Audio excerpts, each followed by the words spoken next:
Hello and welcome back to my tiny garage. It's very cold today, like it was yesterday and the day before. But yeah, I'm carrying on where I left off. I just have to finish the exhaust tips. I probably have to remove the bumper again. It's really difficult to get to the sort of V-band clamps on the exhaust tips, just to straighten them out. And then, yeah, then I'm done. Wheels on, jacket down, and then I can roll. So hopefully today I can do that. I do need some more, some nice clean water for the coolant. So I may drive my first drive to the petrol station just to buy some more. I mean, the car won't overheat, it's so cold anyway, but yeah, I need to put more coolant in, and I don't really want to put just normal tap water. We have quite hard water in Oxfordshire at least, so if you just put tap water in, you get a bit of calcification in the water. A little bit probably won't hurt, but I'd rather just buy the deionized water. I think it's about £2 a bottle, it's not horribly expensive. I've got loads of coolant. I bought quite a few bottles, so yeah, you obviously mix it with the water.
Okay, wheels are up. I think we can jack it down now. Hasn't been on its own wheels for a while. Let's get all this out. I think.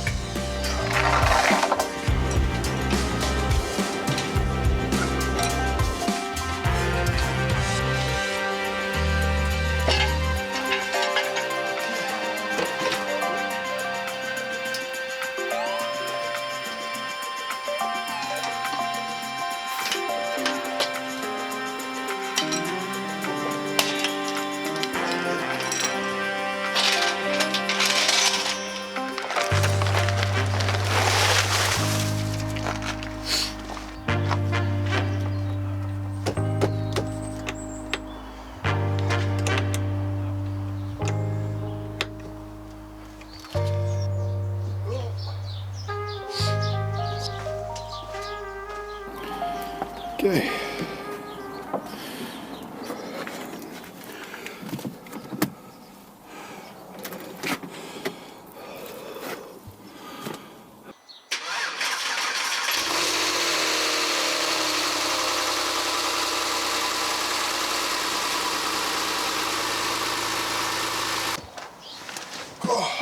Okay, I'm going to get the code reader just to see if I've got any codes. It didn't look like there was an engine light on, which is good, but I'll just see if there's any codes. This isn't a great code reader, but you know, it'll do. Let's get that in. Okay. I've got it hooked up to the stereo, so I should be able to see it here. There it is. Okay. Fault codes. There may be some old fault codes. There may be some old fault codes that got logged when I turned the ignition on with the engine out. So it's possible. I'll probably clear them. Here we go. O2 sensor circuit. Okay. Okay, well, let's see. Let me clear them. Clear faults. Okay. Okay. It's the next day. Sort of good and bad news. The car's back on its wheels, which is great. The bad news is the clutch went right down to the floor, so I need to re-bleed the clutch, I think, which is great because I have to jack the car up again to do that. I may be able to reach it without taking the wheel off, but we'll see. If I struggle, and I'll just take the wheel off. It's easier than struggling. So yeah, I had it running a little bit yesterday. Lots of steam. I think it might have been lots of smoke as well, but I'm not sure. It's hard to tell when it's so cold. Yeah, it's. I think the high today is like -1. So as you can see, there's steam coming out of my breath, even in the garage. But I can't close the garage door because the car's in the way. So yeah. Anyway, yeah, let's crack on and see what I can do.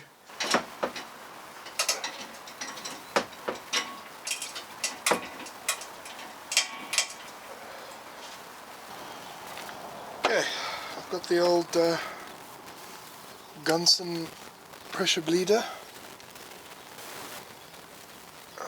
very popular in the UK. Okay, before I connect this, I'm going to just get the nipple at the point where I can open it up to bleed, mainly because I don't trust the pressurized thing using the tyre, because it's really high pressure, and if that bottle pops, it's going to be brake fluid everywhere. So yeah, I was a little worried, but anyway, let's get under the car.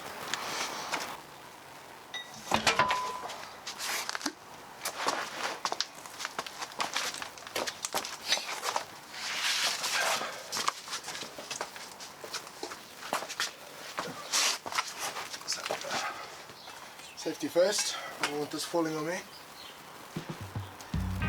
Yeah, I'm going to try and get in under there. We've got this short little pipe, so I need to get it into there.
bit more air. A bit more.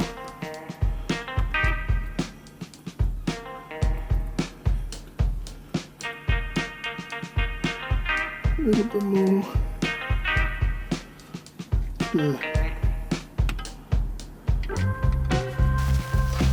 Okay, let's release the pressure.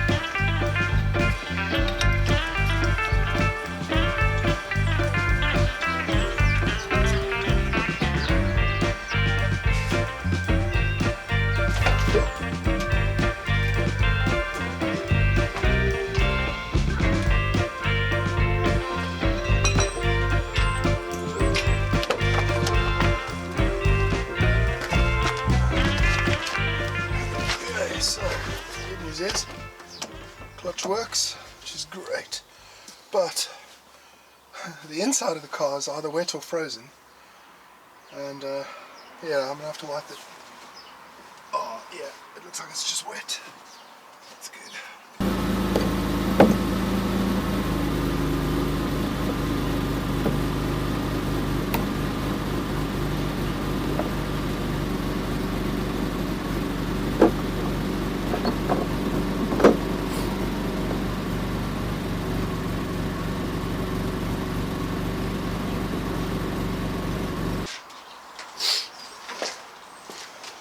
Okay, let's go for the first drive. I think I'm just going to go around the block because I don't want to go too far and then something happens and then I'm stranded.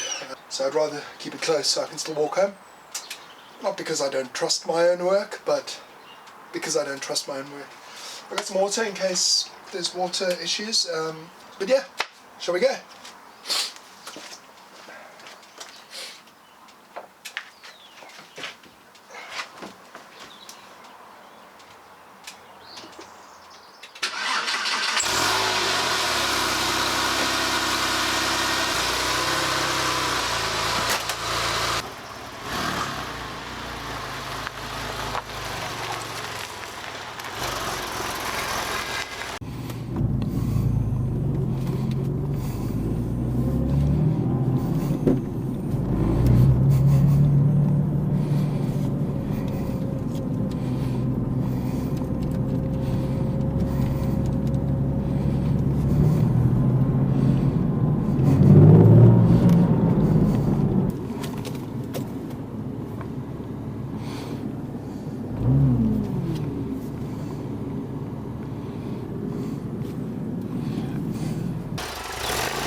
Okay. Okay, yeah, it seems pretty good. Unfortunately, the clutch is still a bit spongy, so I think I might need to bleed it again, which is fun. But yeah, it's drivable. The good news is the oil pressure was quite high to start off with. When it's cold, that's normal, and then it's dropped down now to 2, which is normal for it to be warmed up. It's at temperature at the moment, 80 degrees. Just over 80. I'll keep an eye on it because, like I said, I don't have a vacuum bleeder. So it should be fine. But I'll keep an eye on it. Yeah, otherwise, it seems good. It's a bit of a whine coming from the back, but again, I think I'm a little overly sensitive. So I think maybe every little noise I hear, I'm worried about. So otherwise, yeah. Cool. I think I just heard a fan come on. Brilliant. Yeah, otherwise, I've got the heating on inside and I can feel it's warm. Yeah, so far, I'm happy. I need to do 30 miles, and then I have to change this oil out for some new oil, and then about 1,000 after that, and then change it again, and then it's good for the long haul. But yeah, so I've got a few more jobs to do in the future, like the bonnet struts. I've already got new bonnet struts because the bonnet keeps falling, so I can do that in the future. Otherwise, I'm sure I've got loads of things that I want to do or improve, repair or improve on this car. So for now, I just want to get it running, which it is. Yeah, I re-taxed it because originally I declared it off the road, so now it's back on the road. Otherwise I couldn't have driven today. I'd be naughty. But yeah, happy. So feeling a little more confident, I decided to drive to my parents' house, which is only a few miles away, and then picked my dad up, and we drove the 30 miles sort of break-in mileage. I didn't record much of that, only a little bit when I was on my way back home. But yeah, again, drive was faultless, temperature stayed constant. Yeah, I'm happy. I'm just coming up near the end of my run-in trip. It's coming up to 30 miles now. Yeah, it's been smooth. It's been great.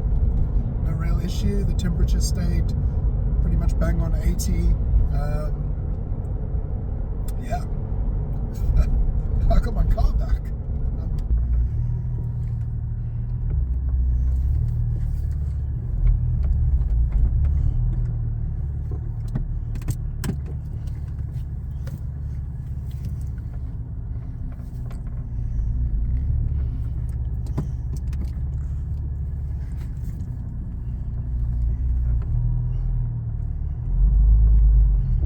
And that's it. Thanks for watching.